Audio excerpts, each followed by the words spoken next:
Store.com. All right, everybody. I talked to one of the heads of TaxCutsWork.com about the economy and about what they're doing. I really admire these people. They're fighters, and you know, I believe that good people have to fight. Generally in fight. It's a big problem.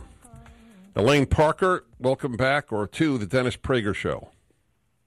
Hi, Dennis. How are you today? Thank you for having me. What is your position at Tax Cuts Work?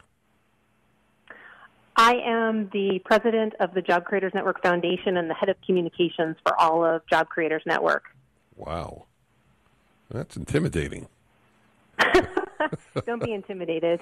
We do fight, all of us. We all get down in the trenches and fight hard. That's correct. We have a great founder who set a great example for us in Bernie Marcus. Yeah, I'm very close to Bernie. He's a great man. He is. He's one of the few people I use that term about. He's as wonderful individually as he is in a macro sense. I just thought I'd throw that out. Anyway, it is great to have you. I was reading the other day that the economy, it was an interesting article. It was that the actual unemployment rate and some other metrics of the economy are better than even being reported. Do you know what I'm referring to? I did not see that, but if it's even better than what we're dealing with at 4%, that's very exciting to hear and even better news to report. We actually we're celebrating the 6-month anniversary of the Tax Cuts and Jobs Act as of June 29th. And when you have an economy that's growing at nearly 4%, last week the Department of Labor reported we created over 213,000 jobs, a number that exceeded economists' expectations. Frankly, the economy is so good now that the biggest problem for small business is that there aren't enough workers to fill all the jobs. That's right. It's fascinating. And this is an odd question to ask somebody who is such an advocate of, obviously the same views and values as I have, but what is their chief argument? What is the left's and the Democrats' chief argument against the spectacular economic success we're having? I have not been able to figure it out. When you're looking at unemployment rates... I asked you a toughie. That's an impossible question because there's not an answer. When you have numbers this good, it is impossible to argue that it is nothing short of, tax cuts, deregulation, better access to capital. I could go down the list, and it's a long list of things that continue to help small business do what they do best. Well, they keep saying, I'll somewhat answer it, because and the only reason I posed it to you is I want like you to respond to it. Their argument is, it's tax cuts for the wealthy. So respond to that. It is not tax cuts for the wealthy. There is no denying that every single person across every single tax bracket got a tax break. That means the middle class, that means small business, that means everybody. And there is no denying that more than 5 million people have received raises and bonuses as a direct result of the tax cuts. And that's just the companies that put out press releases.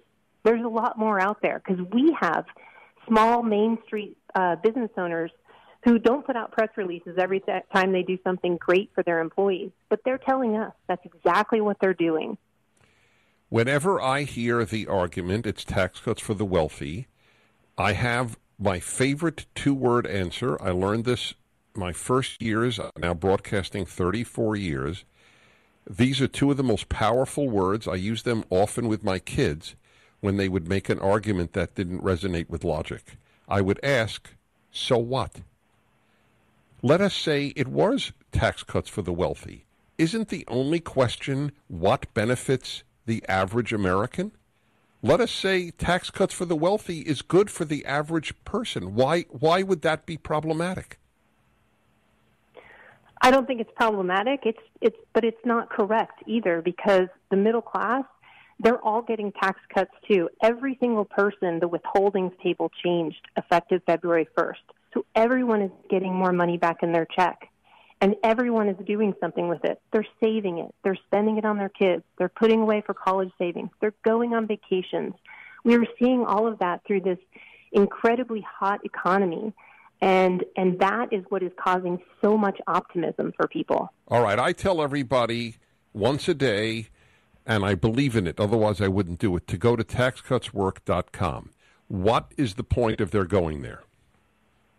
TaxCutsWork.com is a national campaign that the Job Creators Network launched earlier this year, and that is to highlight the benefits and the positive aspects of this tax bill, and that's exactly what we're seeing. And we're doing that through, obviously, advertising and earned media, but we're also doing a national bus tour. We're going through about 25 states. We'll have 50 stops. Meeting with small business owners along the way and hearing exactly what they're doing with their tax cuts and exactly what they're doing to invest and grow and help their employees as well and increase their employees' wages. And if your listeners would like to see if we're coming to a city near them, if they go to taxcutswork.com, they can take a look at all of our stops and find out if we're coming. And if we are, please come out. Please come out and support tax cuts. It's a lot of fun. Right. And again, even if they're not coming to your city, just go to taxcutswork.com to know the good work that you guys are doing. I mean, Bernie Marcus is like magic in this studio. And you guys are doing great work, and this is a moment to savor in American life. Listen, Elaine Parker, go from strength to strength, and thank you for your time and for your fighting energy. Thank you. You're very welcome. TaxCutsWork.com. It's another example. They're not asking you for money. They're just asking you to know what they're doing. Tell your story. By the way, they're collecting stories. And as Lee Habib says, there's nothing more powerful than stories. TaxCutsWork.com. We'll be back in a moment. I'm